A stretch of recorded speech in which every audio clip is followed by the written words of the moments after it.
তো পাহাড়ের এরকম নিচ থেকে মন্দিরটা করা একদম এই যে ভোলে বাবা এখানে।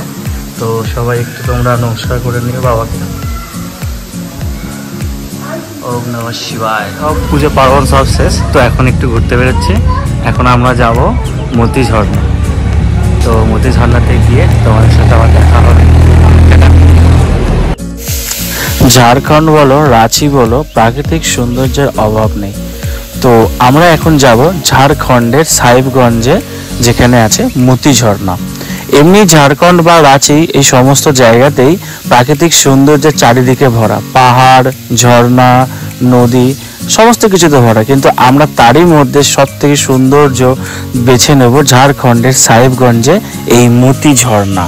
এই ঝাড়খণ্ডের সাহেবগঞ্জে আশেপাশে অনেক ছোট ছোট বড় পাহাড়ে ভরা। তো এই পাহাড়ের রাস্তার মাঝখান দিয়ে যখন আমরা যাচ্ছিলাম, তো একটা বিশাল একটা সুন্দর অনুভূতি লাগছিল। প্রাকৃতিক যে এত সৌন্দর্য সেটা নিজের চোখে না দেখলে বিশ্বাস করা যায় না। তো আমি ভাবলাম শুধু মতি ঝর্ণাই কেন তোমাদের সাথে শেয়ার করব। তো একটু এই পাহাড়ি রাস্তা, পাহাড়ি বন, তারপরে সুন্দর গাছ, তো সবই একটু তোমাদের সাথে শেয়ার করি। তো তাই এই বিউটিফুল নেচারটা তোমাদের সাথে একটু আমি শেয়ার সময়। তো আমরা একটু পাহাড়ের দিকে দাঁড়ালাম, তো এখানে ফটো তুলবো বা কিছু, তো তোমরা দেখতে পারো। আশা করছি তোমাদের খুব ভালো লাগবে। পাহাড়টা বেশ সুন্দর, আর এত সুন্দর পাহাড় দেখে আমি থাকতে না পেরে একটু শাহরুখ খানের পোজই দিয়ে দিলাম ওখানে। শাহরুখ খানের পোজ দেওয়ার পর আমরা ওখান থেকে সোজা বেরিয়ে গেলাম মতি ঝর্ণার দিকে। তো যত ওপর দিকে আমরা যাচ্ছিলাম তত আরো সুন্দর, একদম চোখের সামনে যেন মনে হচ্ছে সৌন্দর্য পুরো ভেসে ভেসে আসছে। পাহাড়ের রূপ রং সব চেঞ্জ হয়ে যাচ্ছে। অনেক বাইক আরোহীরা তারাও বাইক নিয়ে উঠছে, চারিদিকে গাছ, আর যত সূর্যের আলো পড়ছে পাহাড়টা যেন মনে হচ্ছে একটা আলাদাই রূপ নিয়ে নিচ্ছে। তো দেখো শুধু তোমরা এই মতি ঝর্ণার আশেপাশে সৌন্দর্যটা কতটা সুন্দর। যারা মনে করছো ঘুরতে আসবো ঝাড়খণ্ডে, কি করব না করব, তারা অবশ্যই চলে যাও ঝাড়খণ্ডের সাহেবগঞ্জে এই মতি ঝর্ণা। তো যাওয়ার আগে আমরা হাতে ভাবলাম যে একটু সুন্দর বানাচ্ছিলেন এই কাকিমা। তো মোটামুটি 15 টাকা 20 টাকা যেমন দাম নেবে সেরকম তার উপর। তো আমরা এই মুড়ি নিয়ে চলে গেলাম ঝর্ণা। আমরা এখন মতিঝিলে এসে গেছি। তো আসা তোমাদের সাথে শেয়ার করি মতিঝিল একটুখানি। এটা হলো টিকিট কাউন্টার, এখানে 5 টাকা টিকিট কাটতে হয়। এটা হলো মতিঝিল যাওয়ার গেট, খুব সুন্দর লাগছে দেখতে। আর আমরা এখন যাব মতিঝিলে ভেতরে। দেখো ছোট ছোট পুচকু কত বাঁদর এখানে, দেখো সব খেলা করছে এরা। তো মতিঝিলের ভেতরটা খুব সুন্দর, অসাধারণ জাস্ট ভিউটা। চারিদিকে পাহাড় দেখতে পাচ্ছ তোমরা, পাহাড়ে দেখতে পাচ্ছ। তো একটা বাঘ বসে আছে এখানে, যদি এটা সত্যিকারের বাঘ নয়, কিন্তু ভালো লাগছে বেশ দেখতে। কি করছি মতিঝিলের দিকে, তো চলো যাওয়া যাক। মতিঝিলের উপর দিকে আমরা এখন উঠছি। এখানে রাস্তায় দেখতে পাচ্ছ কত বাঁদর বসে আছে। তো যা পাচ্ছে এখান থেকে ওর হাত থেকে কেড়ে নিয়েও নেয়। তো যাওয়ার সময় দেখে সাবধানে যাবে তোমরা সবাই। তো মতিঝিলে যত উপরের দিকে উঠবে নিচের দিকে দেখবে বাচ্চাদের পার্ক আছে, দেখো বেশ সুন্দর লাগছে।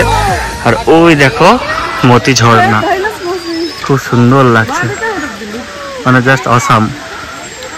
যতটা জুম হলো ফোনে ততটা দেখাতে পারলাম।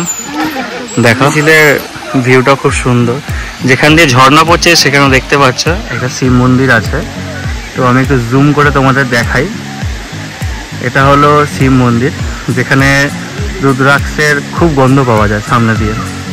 আর ঝর্ণাটা তো অসাধারণ লাগছে জাস্ট। দেখো তোমরা মতিঝিলের ঝর্ণাটা ওখান দিয়ে পড়ছে, পড়ে সোজা ওখান থেকে একদম নিচে নেবে মন্দিরের সামনে দিয়ে ঝর্ণাটা বেরোচ্ছে। খুব অসাধারণ দৃশ্য লাগছে, দারুণ লাগছে। আস্তে আস্তে এবার নিচের দিকে নামছি, ঝর্ণার দিকে যাব। তো তারপর একটু মন্দিরে যাব। তো যারা মনে করছো যে ঝাড়খণ্ডে আসবে মতিঝিলে ঘুরতে, তারা অবশ্যই আসতে পারো। জায়গাটা খুব সুন্দর, আমার তো খুবই ভালো লাগলো, জাস্ট অসাম। এই জায়গাটা শুধু পাহাড়টা দেখো, রোদটা পড়ে কত সুন্দর লাগছে। তো এরই মাঝে জেনে নেওয়া যাক ঝাড়খণ্ডের সাহেবগঞ্জের মতি ঝর্ণার একটু কিছু ইতিহাস। তো গ্রামের মানুষের থেকে জানা যায় যে 1470 সালে রাজা মান সিং যখন রাজা ছিলেন, তো তখন তিনি তার সিপাহীদের কাছ থেকে জানতে পারেন যে এরকম পাহাড়ের মধ্যখানে গাছ দিয়ে ঘেরা একটা বিশাল জঙ্গলের মধ্যে এক ঝর্ণা আছে এবং সেই ঝর্ণার পাশে বিরাজ করছে মহাদেবের শিবলিঙ্গ।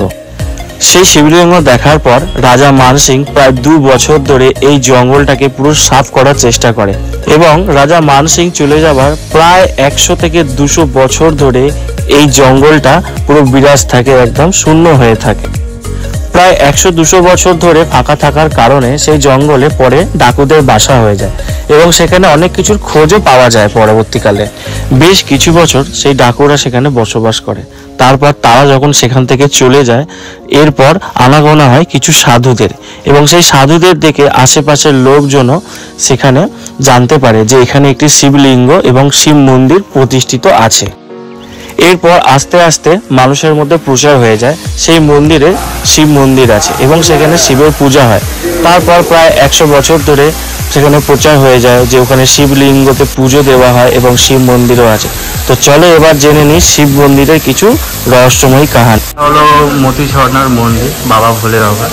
তো এখানেই নাকি বলে যে মন্দিরে ঢোকার পর নাকি রুদ্রাক্ষের গন্ধ পাওয়া যায়। তো খুব সুন্দর নাকি মন্দিরটা, তো ভাবলাম একটু তোমাদের সাথে শেয়ার করি। তো শুধু দেখো মন্দিরটা একবার, মানে জাস্ট অসাধারণ। শুধু দেখো, ভালো লাগে। দেখো এই যে ভোলে বাবা এখানে। তো সবাই একটু তোমরা নমস্কার করে নিও বাবাকে। ওম নমঃ শিবায়। দেখো ভেতরটা, তো পাহাড়ে এরকম নিচ দিয়ে মন্দিরটা করা একদম। এই ঝর্ণার মন্দিরে তো বলে বাবা সম্বন্ধে কিছু জেনে নি ঠাকুর মশাই থেকে। ঠাকুর মশাই, ये द्वापर के समय का है। पांडव लोग यहाँ आए थे वनवास के समय। द्रौपदी ने भगवान श्री कृष्ण से आग्रह किए तो भगवान श्री कृष्ण ने विश्वकर्मा द्वारा गुफा का निर्माण करा और द्रौपदी द्वारा इस शिवलिंग का स्थापना है। तब से ये मंदिर चला रहा है। ये 6000 बरस हो गए। बहुत शुक्रिया। तो দেখলে তোমরা সবাই, তো ঠাকুর মশাই বললো মন্দিরের সম্বন্ধে। তো মতি ঝর্ণা কেমন লাগলো তোমাদের জানিও। তো আমার পেছনে দেখতে পাচ্ছ মতি ঝর্ণা জল পড়ছে। তা আশা করছি তোমাদের খুব ভালো লেগেছে। যদি ভালো লাগে মতি ঝর্ণার এই ভিডিওটা, অবশ্যই লাইক সাবস্ক্রাইব করো এবং তোমার ভালোবাসা দিয়ে আমার পাশে থেকো। টাটা বাই ভাই, দেখা হবে আবার কোথাও ঘুরতে গেলে। বাই।